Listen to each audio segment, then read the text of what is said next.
Yo, what's up, guys? Welcome back to my channel. Yo, I know this is a different background, this is a different place. I'm actually at home.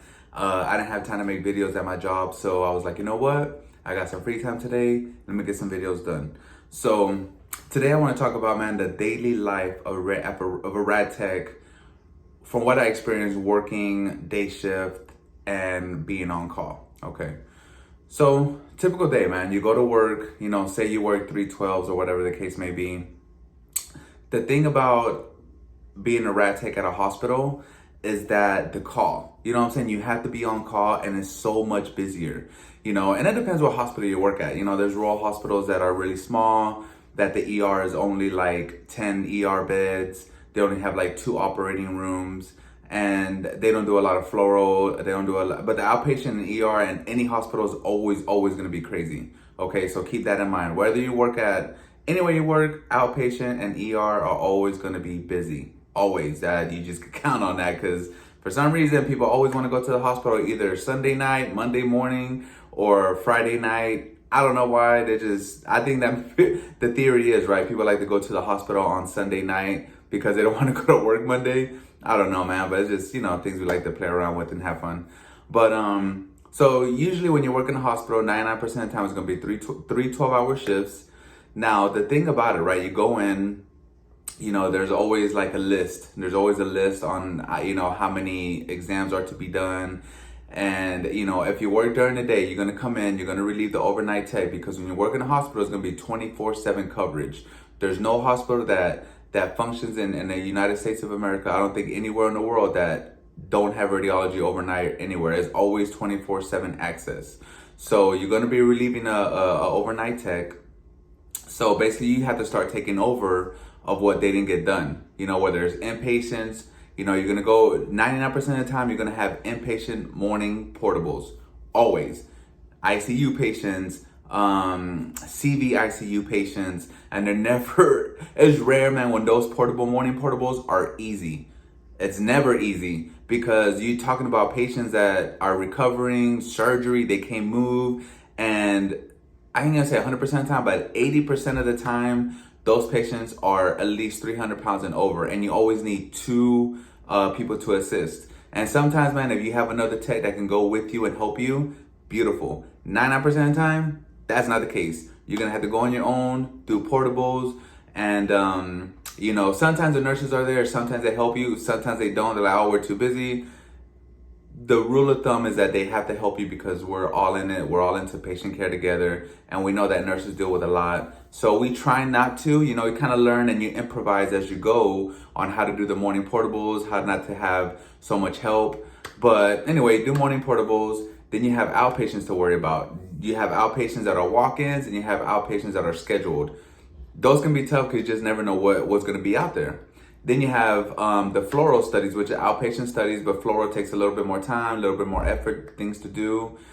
Then you have the ER to worry about, and the ER is so unpredictable, man. And if you work in a hospital already, or you have somebody that works there, they can tell you that the ER depends on the doctor. Who's working? Oh, so-and-so is working today. Okay, yes, we're going to have a good day because he doesn't order a lot of exams. And then you got so-and-so today, and like, oh, man, he's here today because he just over orders everything. That happens all the time. You know what I mean? And it's in good intentions. We don't put ourselves in the doctor's shoes because we don't know what they order. We don't know why they're doing it. We just know that they have the degree and they have the right to do it and to order what, they seem necessary for the patient. So we don't argue. Do we like, talk among ourselves? Be like, oh, that sucks, too many. But yeah, we do, because everybody bickers. That's just the way it is in the medical field. I think any job, to be honest. But yeah, so it depends who the doctor's on, man. Who's on ER, bro? Are you gonna have a good day or a bad day? And it's never a bad day, man, because it's not, oh man, I gotta go to work today. It's, I get to go to work. I get to go and support my family. I get to go and provide patient care to patients. And that's always a beautiful thing, man, if you're in the field, bro, because you get to see the good, the bad, you get to see when patients get in the ER, and then when you go back and check on them where they want to follow up, or you just go do another patient, you glance at it, they're doing better. It's a blessing. It's a blessing to be in the field, man, because you see so many good things. But again, you do see the bad things, but the good things kind of overweigh the bad things, because you're like, you know what, man, we made a difference today, So that's always a blessing. Now, what's hard about being in the medical field is the on-call. That is always hard, man, because the reason I say everybody's like, hey, what, how do you do on a daily basis? Do you have to be on call? That's why I tell everybody, look, when you get in the medical field, please do your due diligence. Make sure that you're going to get into the proper field, because you don't want to be into like, oh, I didn't know that. Or, you were like, oh, okay, that's fine. But in a year, you're like, man, I can't do this anymore. The call is no joke. Now, every call and every facility is different, so some people, with some facilities, when they have on call, it's only 8-hour increments. So you can be on call from 7 in the morning to 3 p.m. or 3 p.m. to 11 p.m. or 11 p.m. to 7 a.m. So those are your 3 ones that you could be on call. Then there's other facilities that you're on call 24/7 for that whole day. It just varies, So before, if you do decide to go into radiology, make sure you get those details, And the sad thing about it is that those details can change because of the fact how sometimes you get, RAD TECH shortages, and that's everywhere. Everywhere you go right now, man, it's a shortage. Back then, when I first started like 10 years ago, we were overwhelmed with techs. There were too many techs, people couldn't get jobs. Now, by the grace of God, there's so many jobs out there. You can go and pick and choose where you want to work, which is the beauty too, because there's so many availability for everybody. Whether you're a new tech, whatever you want to, it's always the time is now to, if you want to go somewhere, you're not happy where you're at, this is the time to change, because there's so many openings out there. So that's the thing, man. You go home, say you already worked a 12-hour shift, 7 to 7, and you're like, what, I get to go home, chill with my family, be with my kids, eat dinner, relax. You go home, as soon as you walk in the door, hey, so-and-so, hey, man, we have an emergency OR case, I need you to come back. Boom. That's when the on-call is the bad part. You get paid, you get paid time and a half, or you get paid for being on call. I think it's probably like $2 or $3 an hour just to be on call. And if they call you in, then it's like time and a half or whatever.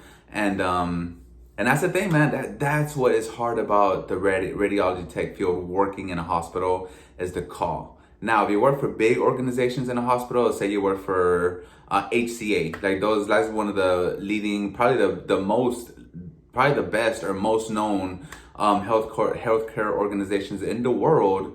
Now, you can work in hospitals, and they also have outpatient centers. So if you get, not lucky, but if you want to work in an outpatient center where they do x-rays only, CTs only, whatever, they're not on call. They usually have a schedule, either 8 in the morning to 8 at night. You go home and you're done. You know what I'm saying? And those are also an option. But it's hard whenever you're on call at a hospital, man. And it depends what hospital you work, because they're always busy. And some hospitals are like, okay, I'm on call this week. There's a 90% chance I don't get called in because so-and-so techs are good, and, they know how to handle their stuff accordingly. Now, when you're in bigger hospitals and you're on call, there's a 99% chance that you're going to get called in because it's so busy. So-and-so physician's on duty today in the ER. He orders so much stuff. So we're going to have to call you in regardless. So, boom, there goes your plans. And then that's another thing. When you're on call, you have to be, I think some facilities are different, but you have a turnaround time of an hour or 30 minutes. Depends where you're at, depends your facility, depends who you work for, of course. So that means that for those 8 hours or those 24 hours that you're on call, you're basically at home and you can't do anything. You can't go anywhere. You can't have any alcoholic beverages if you want to hang out. You can't sit there and be like, oh, I'm gonna go out of town, and go chill with my family because we want to watch a movie. If you're on call, you're basically at home for those 24 hours or those 8 hours that you're on call, and you can't do anything, and all your job is to wait for that phone to ring or not ring. Once your time's up, those 8 hours are up, you're like, okay, I'm free, I can do whatever I want, because I know that my call time up is up. I'm not on call anymore. Now it's the next person. So that's what I tell you guys. I stress to you guys about, make sure you pick the proper career, because everything that you put yourself into, and you go through school, you study, your time away from home, you're gonna cry, bro. Trust me. I don't know how many times I cried, bro, because it's a lot of information, man, that you have to learn. It's a lot of information that you have to go through. And if you're like me, man, I'm not a good test taker, man, and I'm not the best student. And to be like, oh, I can have easy. You got your students like that, though. You have your students that they read something and they have that photographic memory, and boom, they're done. I hate you guys. Nah, I'm just kidding. It's a blessing to be like that, man. And now I definitely am not like that, dude. Straight up, man. I have to sit there and study, and that's just me, man. So I hope, man, that this helps some of you guys. If you still want some more clarification, if I didn't go over something, please leave a comment. Please let me know what you would want me to talk about next. And as always, guys, thank you so much for supporting. Thank you for watching. I greatly appreciate it. Till next time.